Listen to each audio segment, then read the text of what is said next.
listen, I'm a humble person. When I need to issue an apology, I'll do it if I need to do it, if the other person is deserving of an apology. So I want to start the show tonight by issuing an apology to Fox News. I apologize for criticizing your crazy, insane, petty, desperate, pathetic rules about re-airing excerpts from the GOP debate. In fact, I'd like to thank you for banning us from ever having to watch that GOP debate again. My gosh, longest 2 hours of my life. So boring. Such losers on that stage. None of them can save our country. And I know I'm going to get emails that say, oh, Liz, you're being so cynical. You're being so negative. Who's supposed to fight for us if it's not one of those people on the stage? I don't know the answer to that. All I know is that none of the people on that stage understand the reality of the political enemy that we are facing. Let me read you a text message that I got from my sister. My sister is 20 years old. She's in college. She watched just a tiny bit of the debate. She's not particularly politically active, but she knows politics. She texts me and she says, I don't like anyone at the debate. I texted her back and said, welcome to my life. She said, they're all full of it. They're not even good at faking it. Squishy. I can't even listen. How do you listen to this every day? And I thought, thank you. Thank you for understanding me. Thank you for getting me. Listen, if you weren't so unfortunate as to be subjected to the debate, let me give you a quick summary. First, we had Ron DeSantis, whose best line, if you want to use such a positive word as best, his best line was fire Fauci, but he issued it in a robotic voice. Clearly, the debate stage is not Ron DeSantis' strong point, which you can argue doesn't impact policy, but like it or not, it does impact a presidential run. It does impact a campaign. Then we had Nikki Haley, perhaps the most annoying person on the stage last night, with her girl power. If you want something talked about, have a man talk about it. If you want something done, have a woman talked about it. Like, what, are you trying to be Hillary 2.0?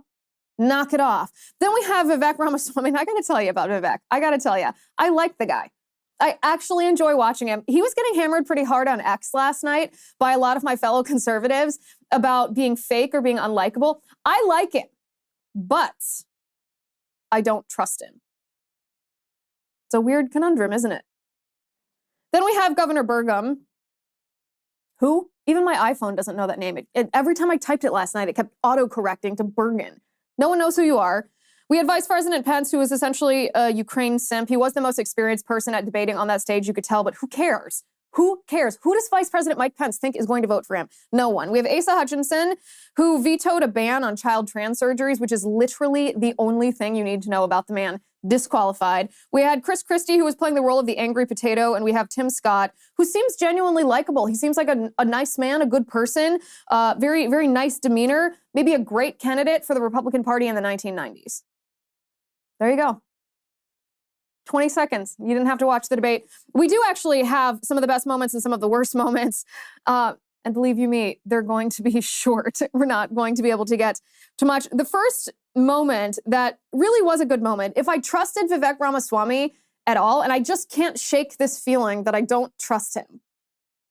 He did have a great answer when he was asked about the future of our country and climate change and energy independence. This is one of the best answers of the debate. Take a look at this.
I'm not sure what kind of consultant allowed Mike Pence to describe himself as cool. That's a miscalculation right there. Then we have DeSantis, who actually did diagnose the problem in our country correctly. We're going to watch that video in just a second. But first, I want to talk to you about Black Forest. If you are watching my show right now, then you know all about the attack on masculinity that our men have faced over the last 10 years or so. Our culture has been praising the feminization of men. It's all part of their plan. Weak men and weak people are easier to control. So do what we say, not as we do, and don't ask any questions. If you speak out, well, you know what you'll be called: a homophobe, a sexist, a misogynist. And the sad part is, it's kind of working. Did you know testosterone levels have been declining for decades? So too has grip strength and other measurable counts, the baby-making kind of counts. This research and data is all published online with the National Library of Medicine. And the reason for this is we're bombarded with chemicals, unhealthy foods, a backwards mainstream culture. Our new sponsor, Black Forest, is on a mission to help change this. Of course, healthy activities like lifting weights and getting high quality sleep will help tremendously, but Black Forest has another solution on top of this: Black Forest Terkesterone. Black Forest Terkesterone is a natural anabolic compound that supports muscle growth, improves endurance, increases strength, lean muscle mass, aids in fat loss. It's basically like steroids without the nasty side effects. So gentlemen, embrace your strength. Let Black Forest help you get there. Go to blackforestsupplements.com. That's blackforestsupplements.com. Use my promo code Liz10 at checkout and you can get a 10% discount. That's blackforestsupplements.com, promo code Liz10. Then we have Ron DeSantis, who diagnosed the problem in our country, especially the political problems and what accelerated the political problems, quite well. He's correct on this, and he has a track record. This is not just words. This is backed up with his action as governor of Florida. So I do give him kudos for that. However, there's a slight caveat. This is, do I credit this one? Is this what Fox has instructed me to say? This is a clip that aired on the Fox News channel. Let's watch it.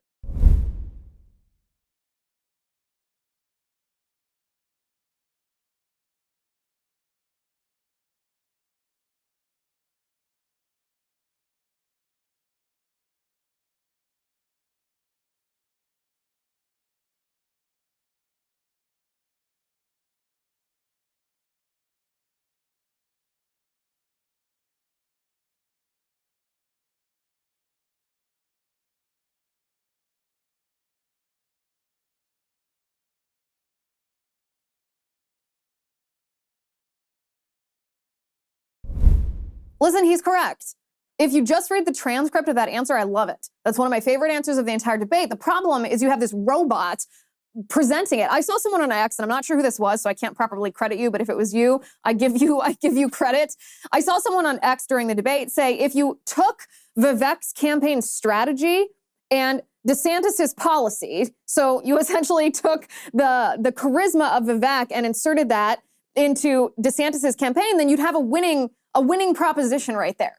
But instead, you have the DeSantis campaign, which is really robotic, doesn't have a lot of life in it. People are already dismissing it because, let's face it, it's been kind of a disaster since he launched his campaign. And then you have Vivek, who's charismatic, articulate, he's quick on his feet, he's saying the right things, he knows the talking points, and yet there's this shady quality that we're really not quite sure what to do with.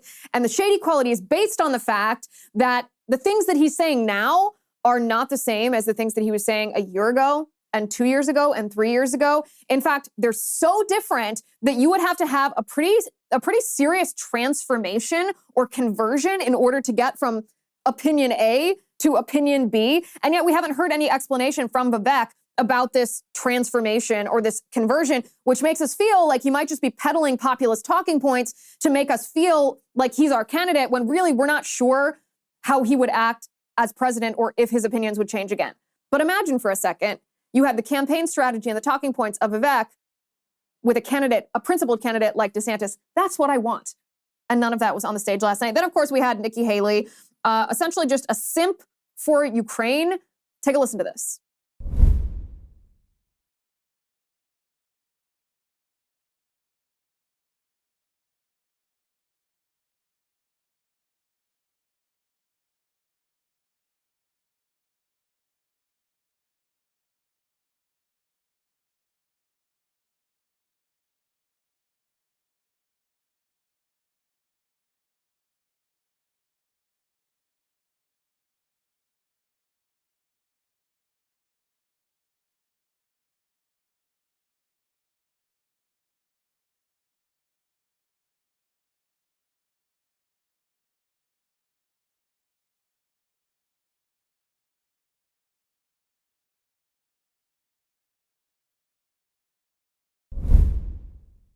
I'd hardly call Ukraine a pro-American country unless you're calling Ukraine's open hand pro-Ukrainian because they accept American money.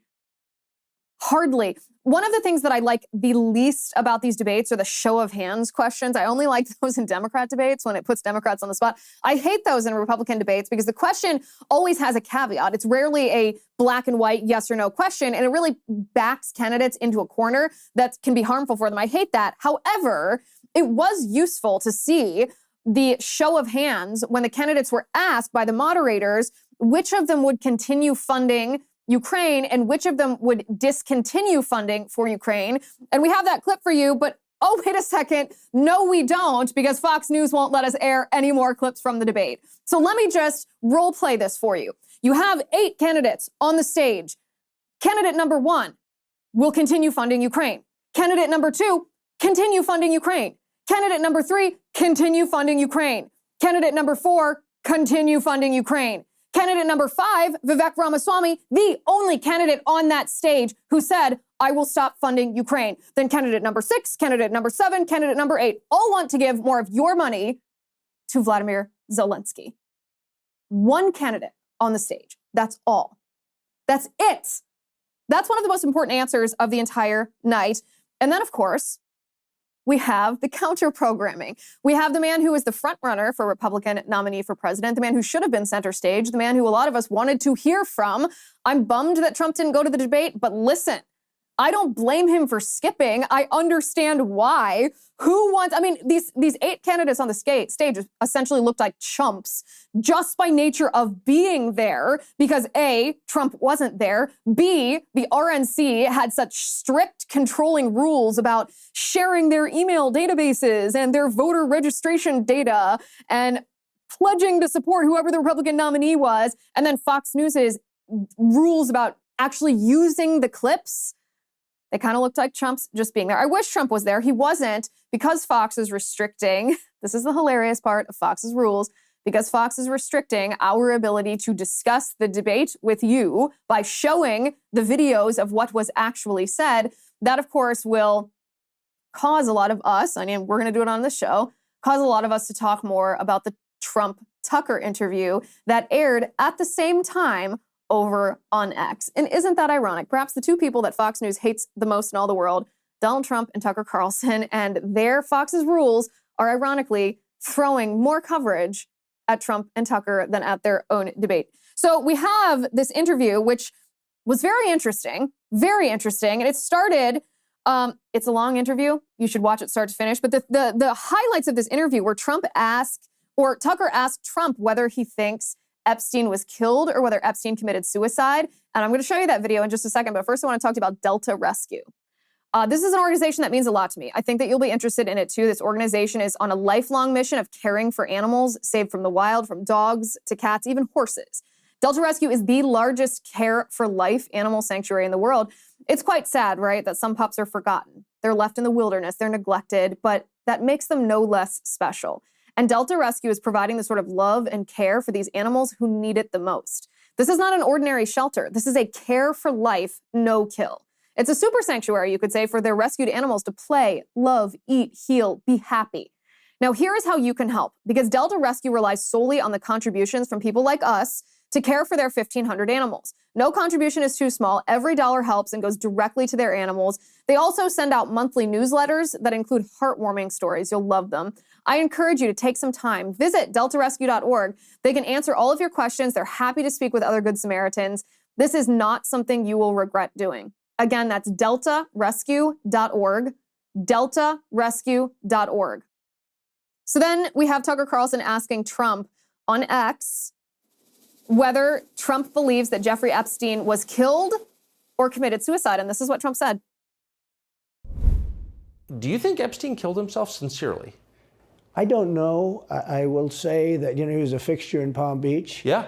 I don't know what Barr said about it either. I have no idea what he said. What did he say? He killed himself, probably? He said he killed himself and that they were going to do this investigation. They never did the investigation. It's never been public. And they hid it. And why are they doing that? And clearly Barr knew. But why would Bill Barr be covering up the death of Jeffrey Epstein? Bill Barr didn't do an investigation on the election fraud either, okay? He said he did, and he pretended he did, but he didn't McSwain, the U.S. attorney in Pennsylvania, Philadelphia, said Barr just wouldn't let him do it. It was crazy. Barr became so petrified, so frightened of being impeached. They were going to impeach him. I don't know if you remember it. Yeah. It's not a big moment in history. But they said, we're going to impeach. You know, they play a much rougher game, the left, the lunatics. And they were going to impeach Bill Barr, and he was petrified. Now, how do you not get impeached? Don't do any of this stuff.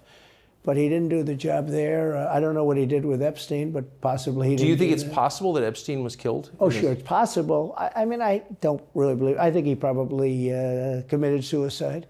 He had a life with, you know, beautiful homes and beautiful everything, and he all of a sudden he's incarcerated and not doing very well. I would say that he did, but there are those people. There are many people. I think you're one of them, right? But a lot of people think that he was killed. He knew a lot on a lot of people. He was killed. You think so? I think the closer you look, I'm not a conspiracy person at all. I believe everything I hear. But yeah, the closer you look into it, I mean, the Attorney General of the United States, your Attorney General, clearly lied about the Epstein death. Yeah, and he was. Why? He was certainly. It wasn't well done. They had no cameras. They had no anything. Everybody was sleeping, and you know, a case could be made. Look, I'm not going to get involved in it, but I can tell you, a case could be made either way. But it certainly wasn't the most well-run place. I'm surprised. I'm surprised that Trump took that position. I'm surprised he doesn't believe, like many of us, that Epstein was obviously killed. I'm surprised. Now, that's not necessarily apropos of anything related to the upcoming election, although you could make the argument that it is. You could make the argument that if you truly understand the reality of the political enemy that we face, then you understand that there's an underworld, a deep state that's powerful enough to do something like kill Jeffrey Epstein and get away with it. You could make that argument. Maybe Trump believes that and didn't want to say so. I don't know, but I was surprised that he took this position. Now, when Trump was asked about Joe Biden, this is what he said. But Joe is really... But you don't think he's going to make it to November of 24? Well, I think he's worse mentally than he is physically. And physically, he's not exactly a triathlete or any kind of an athlete. You look at him, he can't walk to the helicopter. He walks, he can't lift his feet out of the grass. You know, it's only 2 inches at the White House, right? It's not a lot. But you watch him, and it looks like he's walking on toothpicks.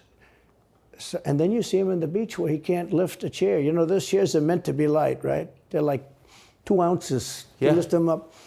He can't lift the chair. He can't walk to the chair. And I don't know what they're doing with the beach. You know, this beach is seeming to play a big role, but they love pictures of him on the beach. I think he looks terrible on the beach. He looks terrible on the beach. Skinny legs. Well, he can't walk through the sand. You know, sand is not that easy to walk through, but when he walks through it, he can't walk through the sand. And there's somebody in there that thinks he looks fabulous at the beach. I think he looks horrible at the beach. Plus, the beach doesn't represent what a president's supposed to be doing. You're supposed to be working. You're supposed to be getting us out of that horrible, horrible war that we're very much involved in with Russia and Ukraine. You could do that. You could do that very easily. I believe you could do that I don't believe he could do it because he's just incompetent. But that's a war that should end immediately, not because of one side or the other, because hundreds of thousands of people are being killed. Can you imagine you're in an apartment house and rockets are going into that building and blowing it up and knocking it down? And why should anybody, human beings, these are human, whether they're Russian or Ukrainian or whatever they are, it's got to be stopped. And it can be stopped very easily. It would have never started. If I were president, it would have never started. See, this is Trump at his best.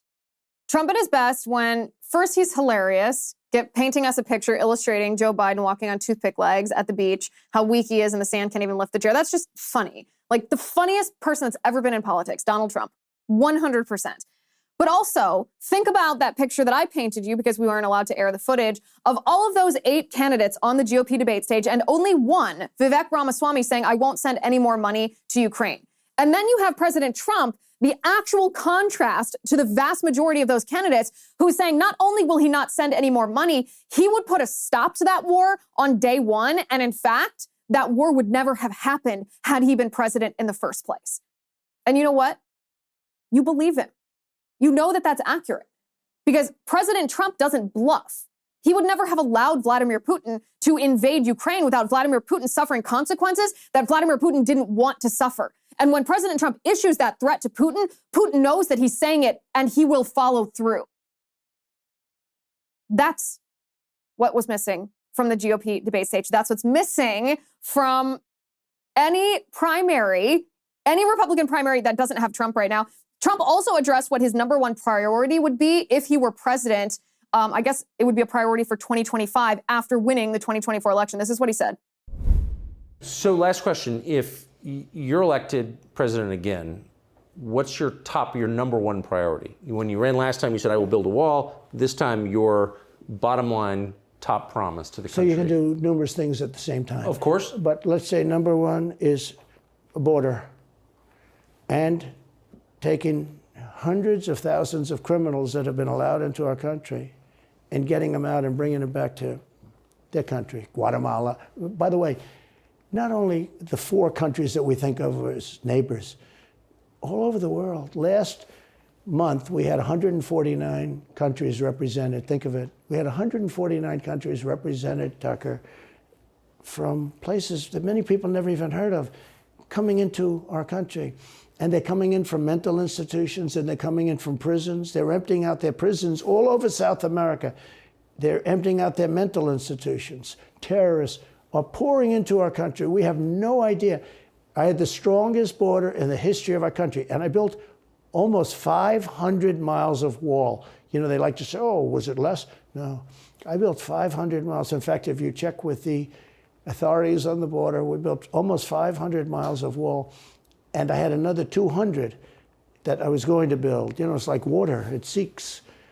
And we're going to build another 200. We built it. It was all set to go. All they had to do was install it. It would have taken 3 weeks. And that's when I found out. I said, I think these people actually want open borders. The first thing I would do would be I would seal up the border good and tight, except for people that want to come in legally.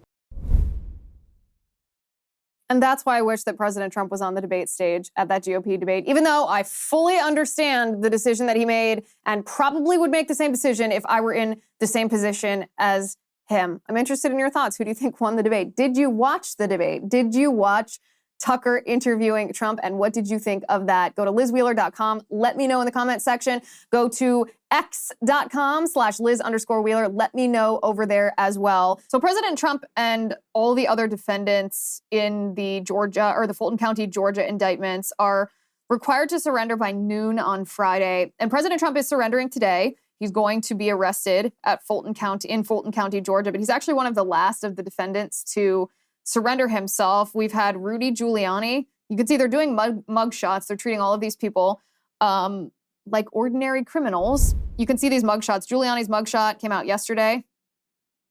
There he is. It actually kind of looks like his mayoral photo. It doesn't look like a mug shot to me. It just looks like he's looking up at like an elevator camera or something. Sidney Powell surrendered herself. She had a mug shot. I think we have that one too. There's Sidney Powell. She looks about normal. Jenna Ellis surrendered herself as well. You can see that mugshot. She looks, I've never seen anyone look prettier in a mugshot than Jenna Ellis looks right now. In this particular mugshot, I'm glad that she's a happy warrior. Actually, Jenna Ellis, I've known Jenna Ellis for a long time. We're roughly the same age. We came into the conservative movement at about the same time. We've been friends for a long time. And just so you guys know, she has to pay for her own defense fund, her own legal defense. No one else is paying for it. She probably needs $500,000 to defend herself against this intrusion by the government. Sounds like a tame way to put it. Against this abuse of government against a private citizen because she acted as a lawyer. So I hope you'll join me in supporting Jenna Ellis financially if you can. This is her legal defense fund. It's on GiveSendGo. It's givesendgo.com/supportjenna. GiveSendGo.com/supportjenna. I posted the link to this on X. You can go to x.com/Liz_Wheeler. And I posted this. I hope you'll join me in supporting her. We have to support her. We have to enable her to fight back against this attack from the government, because just as easily as it's happening to her, it could happen to you or it could happen to me. And I think that there's comfort in knowing that we have community around us, that there are other people, other patriots who would support us the way that we are supporting Jenna if this were to happen to us, because it's completely unjust. It's so wrong. It makes me angry, as you can tell, just thinking about what she's going through, but there is something that we can do to help her. We can pray for her, we can encourage her, and we can support her financially if we can. John Eastman, who is an attorney, he's the author of the famous or the infamous Eastman memo. He surrendered himself as well. Now, the Eastman memo, for anybody who might not be familiar with this, I know a lot of you are, the Eastman memo was the legal memo that was given to Trump, authored by John Eastman, in which Eastman made the argument that Mike Pence had the authority as vice president to reject the certification of the Electoral College. So, yes, kind of a big deal, even though you might not recognize the guy's face. He's not as prominent as Rudy Giuliani or Sidney Powell or Jenna Ellis, but he is arguably the one who gave, not arguably, he is the one who gave Trump the legal ammunition to pressure Pence the way that Trump has pressured him, that caused this divide because Pence didn't agree with the Eastman memo.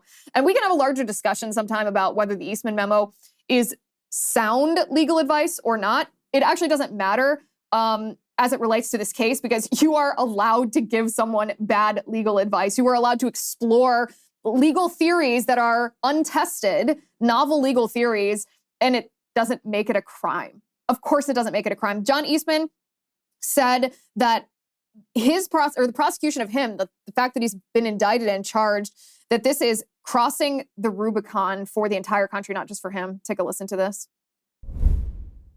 It represents a crossing of the Rubicon for our country, implicating the fundamental First Amendment right to petition the government for redress of grievances. As troubling, it targets attorneys for their zealous advocacy on behalf of their clients, something attorneys are ethically bound to provide, and which was attempted here by formally challenging the results of the election through lawful and appropriate means, an opportunity never afforded them or their clients in the Fulton County Superior Court. So, two of the things that the prosecutor, Fani Willis, probably in collusion with the Biden administration's Department of Justice, something that we could know for a fact and not just speculate about, if House Republicans actually got their heads out of the sand and subpoenaed Fani Willis and the Department of Justice for their communications.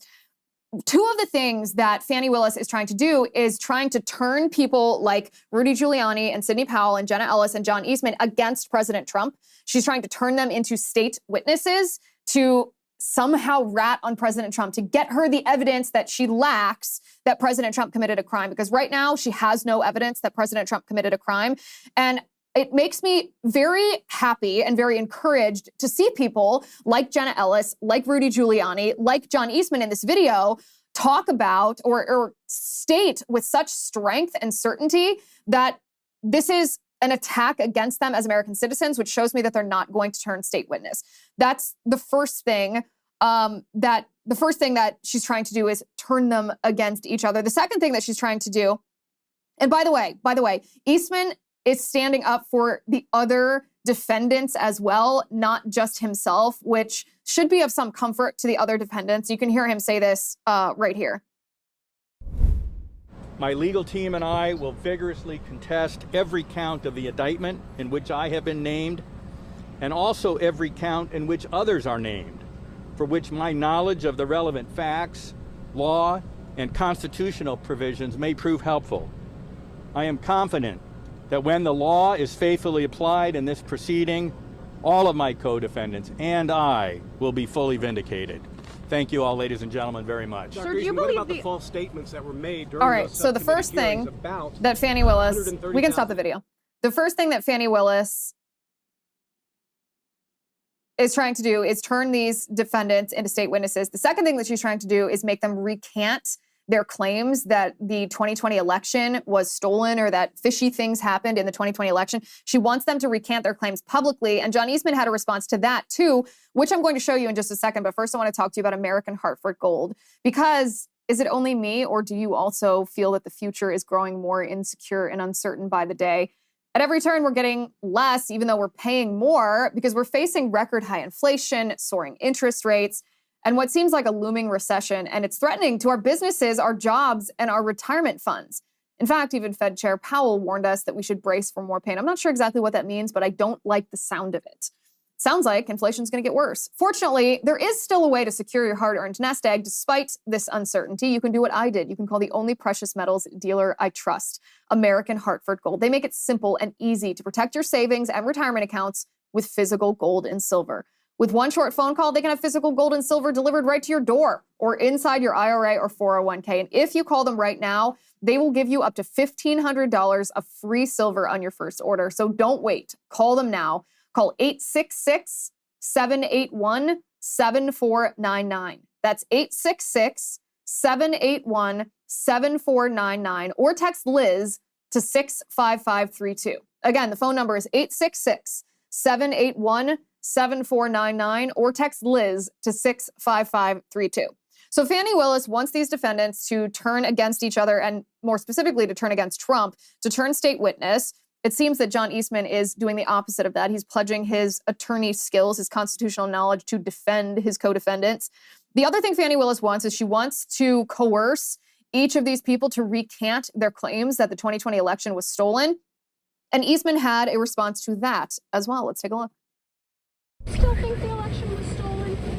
Absolutely. Absolutely. Still. No question. No question in my mind. And you won't answer on immunity from prosecution? Won't answer that. Do you think that the others in this case Absolutely, have a standing he on that? says. People like Okay, Meadows? that's good. That's good on this. No comment. Absolutely, he says, the 2020 election was stolen. You got to love that because Fani Willis's prosecution hinges on these two assumptions that these witnesses, or these, not the witnesses, that these defendants will turn on each other and turn on Trump and that they'll recant their claims. And they are already proving that they will not do that. So President Trump is going to have a mugshot just like Giuliani, just like Sidney Powell, just like Jenna Ellis. The sheriff of Fulton County said that they're going to treat him just like a common criminal. In fact, this is what he can expect. This is from the Epic Times. I'm going to bring this up.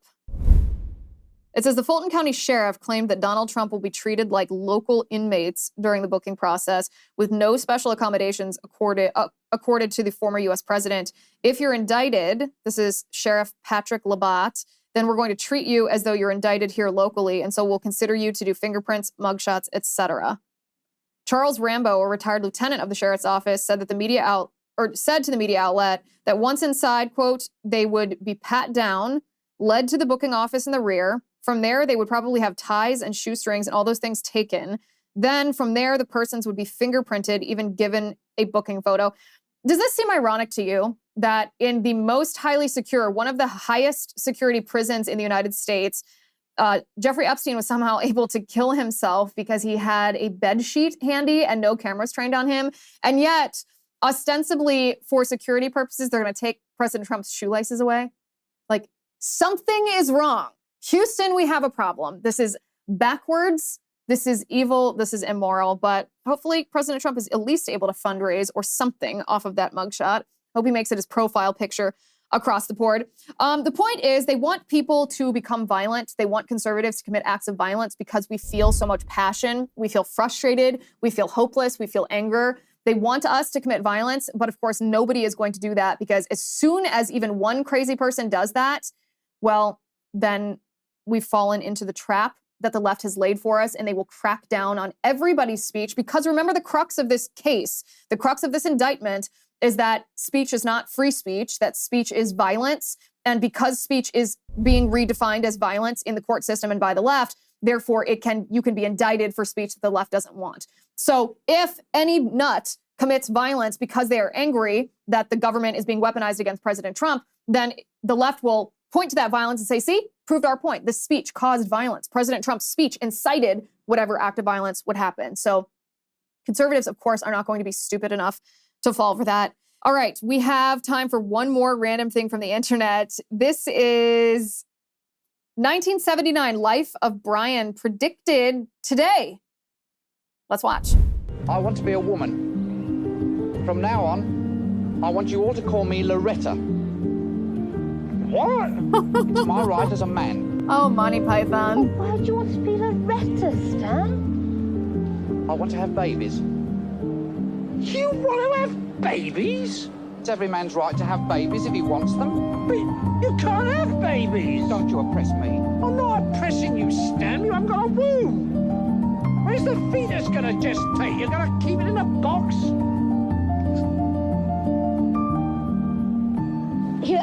That idea. is hilarious. Suppose you agree that he can't actually have babies, not having a womb, which is nobody's fault, not even the Romans, but that he can have the right to have babies.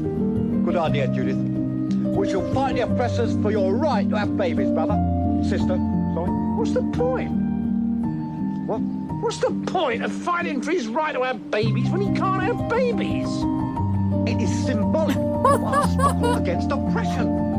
Symbolic of his struggle against reality. That is actually bananas that Monty Python recorded that in 1979.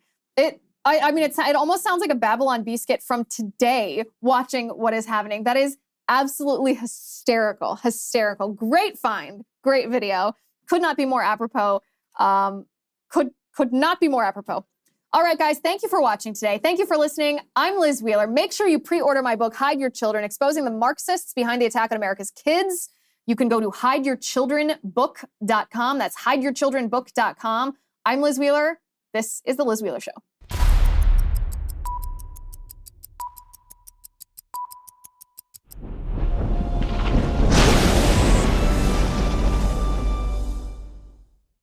If you haven't already, give this video a thumbs up, hit the subscribe button below, and ring the bell to make sure you never miss a video.